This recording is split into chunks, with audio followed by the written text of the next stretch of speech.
Live on LinkedIn and YouTube Live. Generally, we wait a few minutes for people to start kind of rolling in. Actually, Chad, what happens is people who signed up for the show, or not signed up, but click that they want to attend, get a message, right? That says we're live. And oh, you know what? I'm gonna go Yeah, I on just my got phone. something that's saying 14 people will be here. So, All right. And if I go to the page, I can look here and see.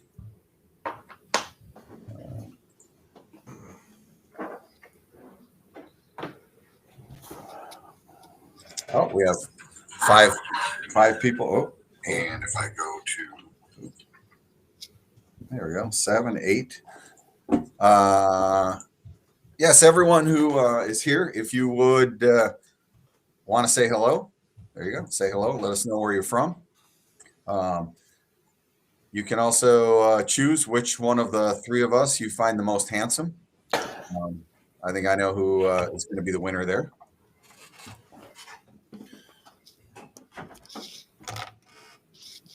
What you're supposed to say where you're hello from in the bleep blooper? That's what that's called, Ashley? Or in the Hooter thought, or whatchamacallit, that thing that everything moves around on the side of all these chats. Oh, all right. I like the bleep blooper. That's a technical works term, for me. evidently. I think that's the official name of it too. I've seen that on YouTube before, people referring to the bleep blooper. Oh, wow. We have our first Chicago Bears acknowledgement. I'm pretty excited. I'm going to the Wisconsin Notre Dame game tomorrow. Oh, that'll be fun. Yeah, for sure. Notre Dame has a great quarterback. That Cohen guy. You guys used to have him, didn't you? There was a rumor that he did practice with Wisconsin, but he wasn't good enough to stay on the team. Are they playing at Soldier Field? They are playing at Soldier Field. Nice. It's an 11 a.m. start, and we're tailgating. My friends have told me they want to be the first in the parking lot, like leaving the house at 6 a.m. Is she going to make it to the game? Well, yeah, I think that's a very good question. It's a long day. And then another friend, a friend from Notre Dame, or who went to Notre Dame, is having the post-game party. So I'm kind of hoping. Is it a night game, or what time's the kickoff? No, 11 a.m. Oh, okay. So 6 o'clock makes a little more sense then. Yes. Yeah. If it was a night game, we were starting at 6 a.m. There would probably not be making the kickoff. Yeah, we got some new neighbors who are Notre Dame grads, and they're obnoxious. It's all over their house, their vehicles. I mean, they're the proudest fans you've ever met. As well it should be, man. They got touchdown Jesus behind them. Yeah, it's a cool stadium. I've been there a handful of times. I think I'm 50-50 split on wins and losses for my Wolverines, but yeah. You usually can figure out a person went to Notre Dame within the first 5 minutes of meeting them because they've told you that. I think the same can be said for Michigan as well. Who does Michigan have this weekend? Rutgers at home. Oh, the powerhouse Rutgers. All right, why don't we fire this up, Nick, if you bring up the first screen. All right, welcome everyone to the Friday, September 24th Smart Market Call. Our guest today is Chad Topin he's the Managing Director of Rail Services at Raven Logistics. We're very excited to have him on board. Get down. Say hello, Chad. How's it going, everybody? Everyone is probably pretty good. One of the reasons that we really wanted to bring Chad on now is MaterialsXchange is in the infancy of a program to have a network of, we're calling it certified, which is actually, they're not certified, but we're building a network of rail reload partners for our users to use. And today we're going to talk about that with Chad as to why you would want to use them, what it actually means to use a rail reload, what a rail reload is. But before we get to that, let's flip over to Ash. Ash, why don't we talk a little bit about what happened in lumber this week and maybe trade of the week? Yeah, that sounds great, Mike. Hey, excited about having Chad on talking about MX reloads. I've got a bunch of users that used to be historically down the chain that can't wait to start buying rail car, that they basically used to have 2 or 3 touches before that from other people. So one, they're excited to know about it, and two, to actually use it. So glad to talk about that. Our trade of the week, a new buyer bought, actually, I should say a returning buyer bought some more European spruce from one of our newest users. It was the newest user's second trade on the platform. So we basically brought the chain closer together on the end user. There was that was the actual coming directly from that mill selling to them. On the platform today, we've got OSB prompt out of the southeast, and Quitman, Fordyce, and Hosford. Now, I'm not sure if Fordyce is southeast. That may be Western market, but it's prompt. We got volume. We've got customers that are putting their contracts up here and want to move it. What happened this week? Secondary market's really out pushing what they've got at inventory because they bought over the last 4 weeks and now have a pretty ample amount in their yards, pushing it to try to get it out to people that haven't bought. Some prices escalated. We'll see what happens there. It seems to be there's still a good phantom inventory out there of people that have put wood into reloads that normally aren't doing that. So that took away a little bit of business in the future. Housing came out decent. So prices are off the bottom from 4 weeks ago, but we're going to see where they're going over the next 4 weeks. And that's a coin flip in this one. So Mike and Chad, back to you. All right, Ash, thank you very much. So, Chad, why don't we talk a little bit about what Raven is, kind of how you got involved in the business to give some credibility to the words you're going to say here. So, first off, how did you get into the lumber and rail business for lumber? So I kind of fell into the lumber side of the business, but started my career in 2008 working for actually a warehouse-based shipping supply company called Uline up in the Chicagoland area. Yep, worked there for a while, and Raven was kind of local to where my hometown was. And long story short, I started with them shortly thereafter, and have been here ever since in various roles. The owner of Raven Logistics, or the previous owner, we had recently sold to offer a more multimodal solution. We can get into that later if there's any questions. But he was actually former Canadian national, and he worked in the forest products sector for CN, which is one of their largest sectors, just based on geography and where they run their trains. So naturally, he had a lot of contacts in forest products, and he decided, I want to start my own thing. Made a few phone calls, and then I think the story is he got his first 3 accounts in one weekend, just driving around, and they were all in forest products. Many of those companies have sold or rebranded, so I kind of began managing transportation, everything from just way billing rail cars and helping customers ship rail, and kind of worked my way up into a leadership role. And now we've got a team of about 10 on my team, based primarily out of the Michigan office in Keego Harbor.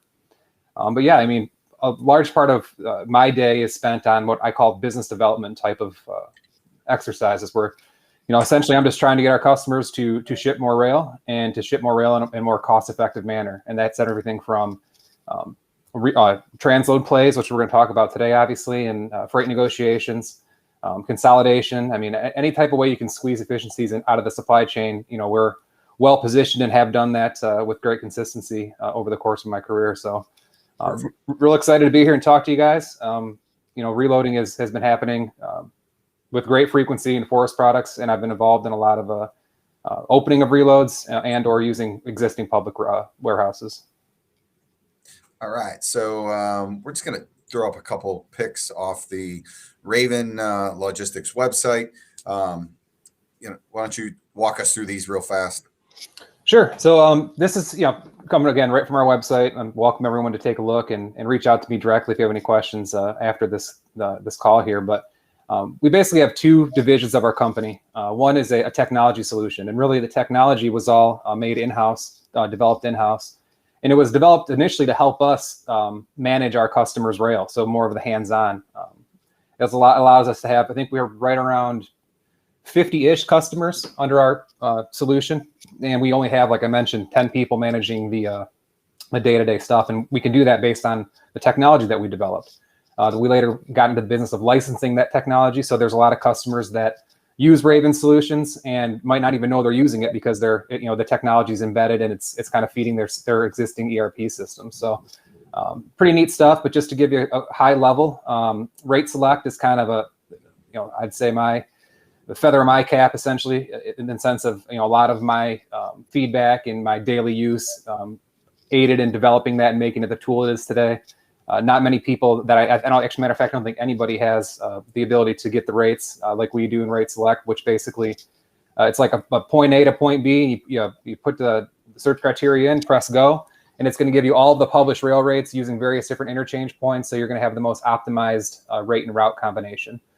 So it seems pretty basic, but it's actually quite involved and really complicated in the sense of no railroads publish their freight tariffs the same. So you have to make sure you're coding for all the notes and all that good stuff. So it makes it easy, though. A lot of times you people trying to ship rail and their biggest, I guess, pain point is, well, I can't get a rate. I can't get the railroads to get back to me, and they're not sophisticated enough because they don't do it very frequently.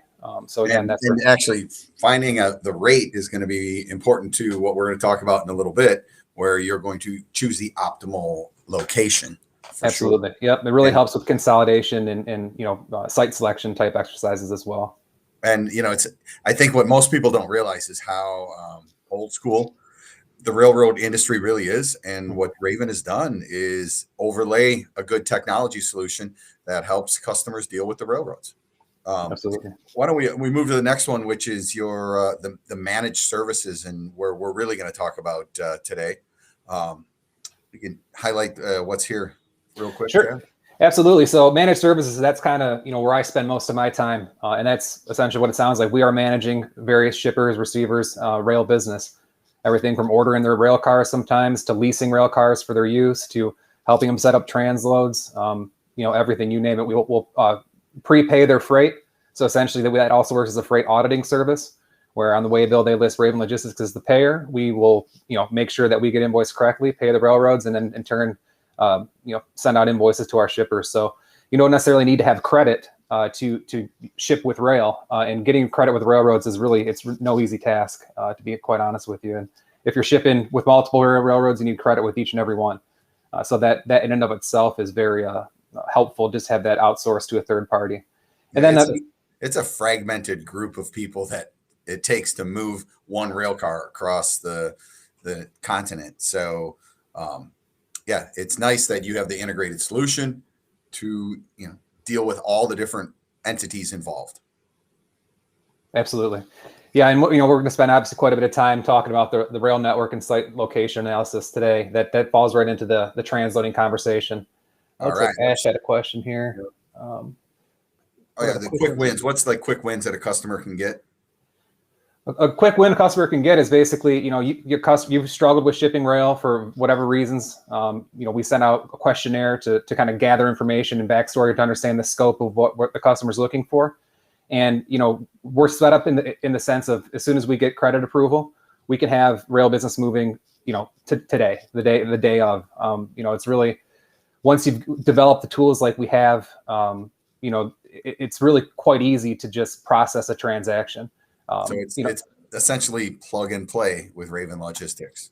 Exactly. And a quick win would be, we've had customers using transloads when they actually are on rail, just for freight plays. So for example, you got a short haul from the Canadian National going from Memphis to Lansing, and that's not necessarily short. Let's just say Chicago to Lansing, and the rate's ridiculous. But your customers are on, another railroad down south. So we've had just recently, as a matter of fact, railed product from southern mill locations up into the Detroit market, trucked it from Detroit, and by doing so, cut out the Canadian National's portion of the haul. Ended up saving well over $1,200 per car, so $12. And that's something that's moving 200-300 carloads a year. So the freight savings just in the scenario like that adds up pretty quickly. For sure. All right, let's jump to the next slide here, and let's talk. What does it mean to transload or reload?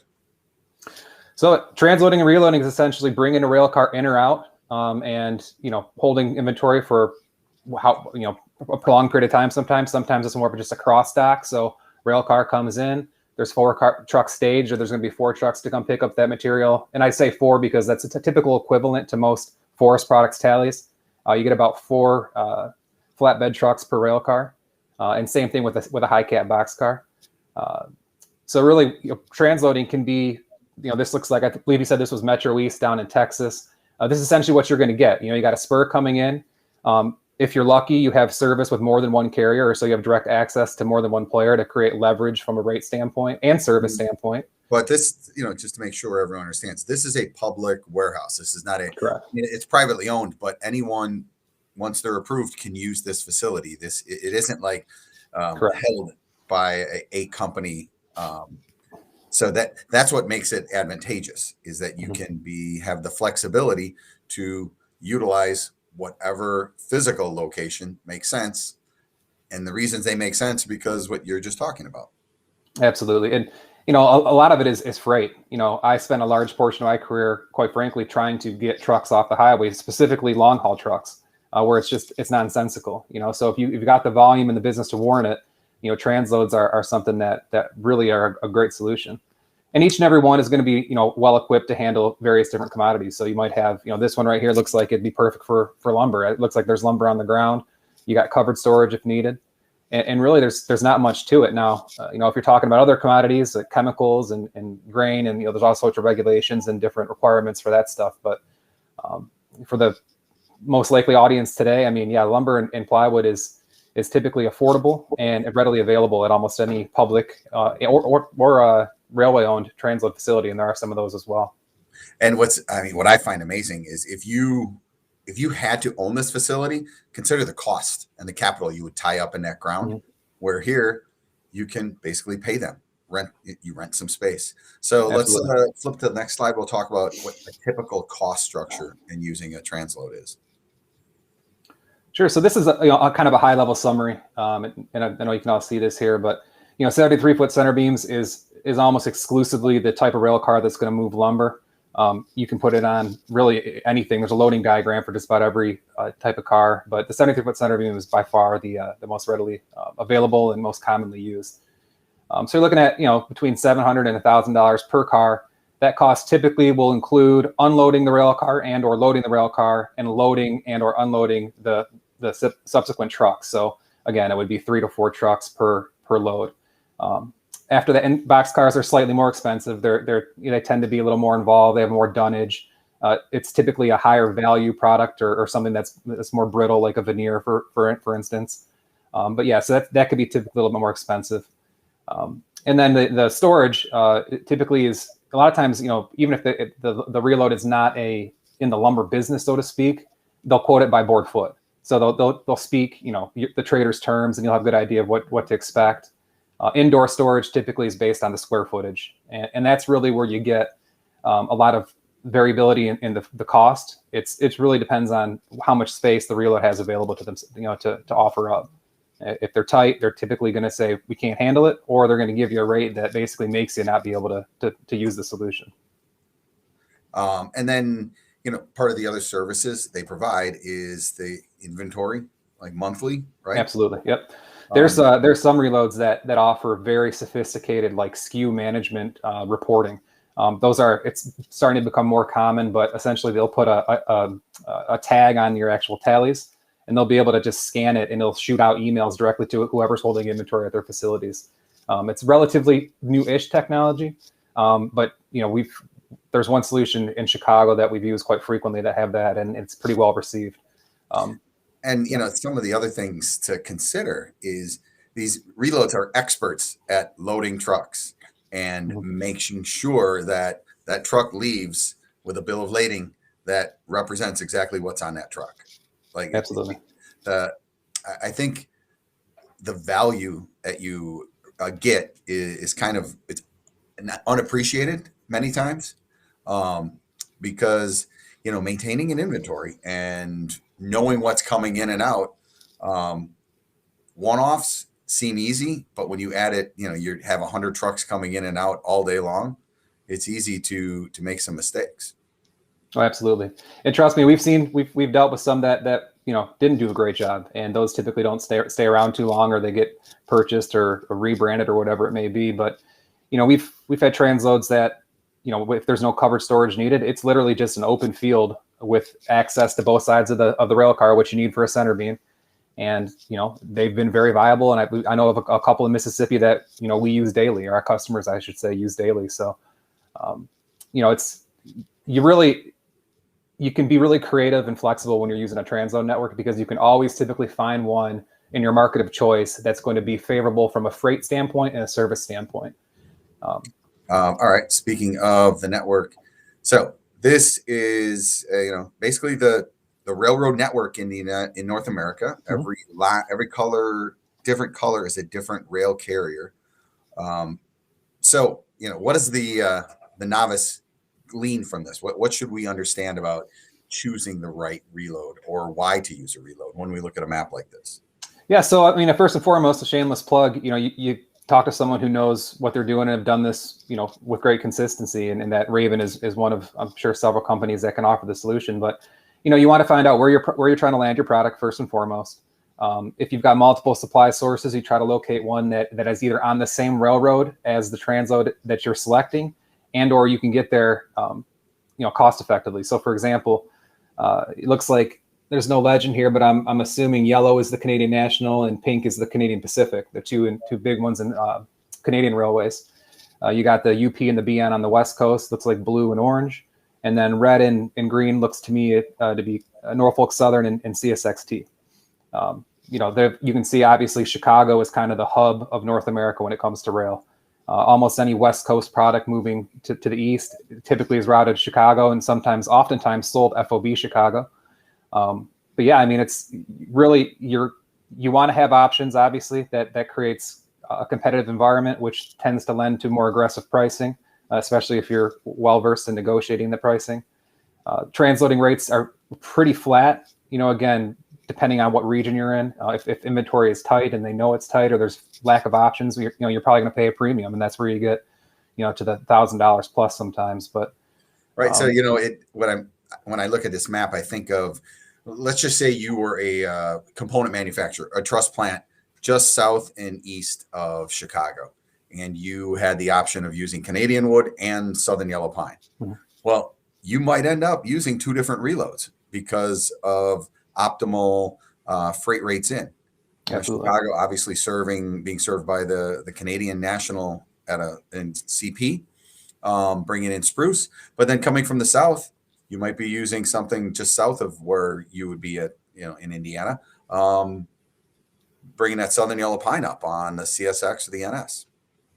Yeah, absolutely. And the good thing about a lot of reloads in heavily populated areas, and certainly Chicago is one of those, most of them are open to reciprocal switch with multiple carriers. So it's highly likely that you can keep it clean and easy and use one transload that might be open to Canadian National and a Southern Railroad as well. So again, it's all about site selection and finding a partner you're comfortable with. This is a product that you're owning when it lands. And so obviously you want it taken care of. You want it efficient from a truck pickup standpoint. And, really some have great reputations and some not so much, but, there's certainly resources to kind of vet which ones would best suit your business. So it's not unrealistic to say, I'm not buying rail cars today because I don't have the facility to unload them. Within 2 to 3 days, you could be a rail car buyer because you would be set up at a public warehouse, a reload center. And for minimal cost to get into it, you don't have to put the rail siding in, you've got one. Absolutely. And the same can be said for origin transloading. If you've got a mill that's not on rail or is on a railroad that's not performing well, we do a lot of transloading from the product origination standpoint as well. I've got 3 lumber mills in the past 4 years. We manage roughly between 35 and 45 lumber mills in the South specifically, and then another probably 5 to 10 on the West Coast. By manage, I mean we coordinate all their rail freight. I'm sorry. And they've actually purchased plots of land to develop a pseudo transload themselves, just because the railroad serving them has not been performing or can't get them competitively into their markets that they want to service. So they've literally just purchased a facility, got another spur, and so now they can short haul truck the material over there and get their product where they need to go and do so competitively. You're kind of talking about that evil 4-letter word called change, or trying something different, right? Yes. It's not always easy to promote change, but when you start to save the money and you see that start to rack up and you can quantify it, that's certainly something that we at Raven Logistics help do. And quite frankly, we that helps us base some of our compensation with our employees is how much did we save our customers this month? How well did you perform as an individual on your account?